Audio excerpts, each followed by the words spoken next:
Why soap, sanitizer and warm water work against COVID-19 and other viruses. Tired of washing your hands for 20 seconds each time? Fingers starting to prune or feel like sandpaper? Please don't stop.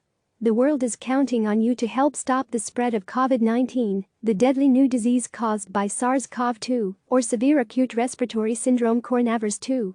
Take heart that while you're scrubbing, you're also killing off a host of other nasty bacteria and potentially lethal viruses that have plagued humans for centuries, including influenza and a number of different coronaviruses.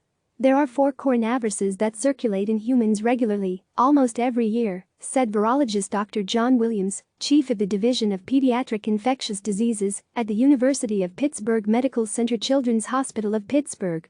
And they mainly cause colds. In fact, they cause about a third of common colds. They don't kill people, he added. Coronaviruses aren't the only nasty parasites that succumb to a vigorous application of soap and water.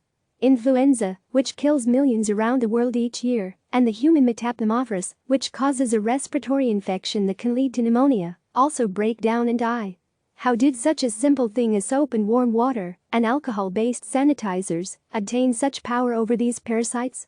The answer lies in their skin and your scrubbing technique. What soap and warm water do under the microscope, coronaviruses appear to be covered with pointy spires, giving them the appearance of having a crown or corona, hence the name. Beneath the crown is the outer layer of the virus, which is made up of lipids, or what you and I would call fat. Now imagine that coronavirus is your butter dish, covered with buttery fat. You try to wash your butter dish with water alone, but that butter is not coming off the dish, Williams explained. You need some soap to dissolve grease.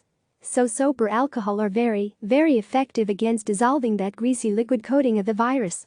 What does getting rid of that outer layer do to the germ? It physically inactivates the virus, so it can't bind to and enter human cells anymore, Williams said. Just how soap accomplishes this feat is rather strange and fascinating science.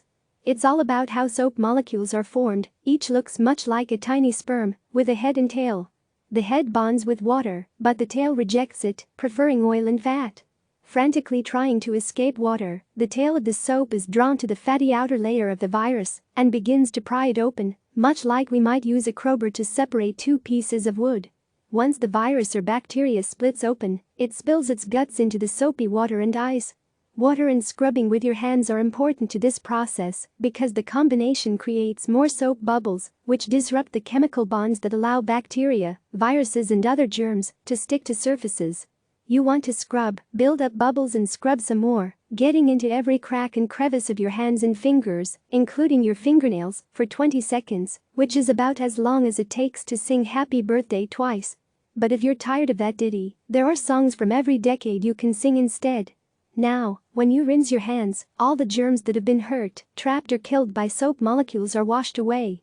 All those bubbles and foam literally pick germs up and wash them down the drain, said Dr. William Schaffner, a professor of preventive medicine and infectious disease at Vanderbilt University School of Medicine in Nashville.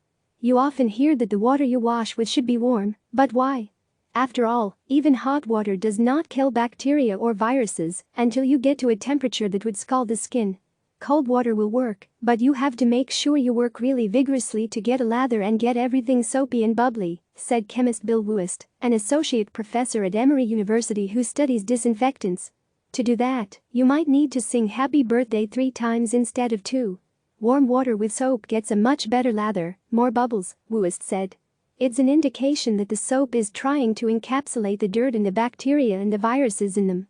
What alcohol-based sanitizers do? Alcohol-based hand sanitizers can be as effective as soap if they are used properly, Schaffner explained. They need to have at least 60% alcohol in them, Schaffner said. It's the alcohol that's the virus killer. Just putting a little dollop in the palm of your hand and wiping quickly isn't good enough, Schaffner said. You've got to use enough and get it all over the surfaces, he said. Rub it all over your hands, between your fingers and on the back of your hands. That's because alcohol is a different chemical property, Wust said. It helps break up the germ membranes, but you need to make sure it gets into direct contact with the bacteria or virus. But there are situations in which soap and water are best, Williams said, because of the ability of soap and water to trap and wash microorganisms away. Alcohol is pretty effective at killing germs, but it doesn't wash away stuff, he said. So you know, if somebody's just sneezed into their hand and their hand is covered with mucus, they would have to use a lot more alcohol to inactivate that bacteria or virus. So if somebody's hands are visibly or grossly contaminated, soap and water are better, Williams said. That's especially important because there are nasty germs and bacteria out there that don't have soft fatty bellies that soap bubbles can attack, such as hepatitis A virus, poliovirus, meningitis and pneumonia. So the next time you wash your hands for the umpteenth time, take pride in all those soapy bubbles you're creating and enjoy the pleasure of imagining those microscopic dead creatures circle the drain. Click subscribe to receive the latest news.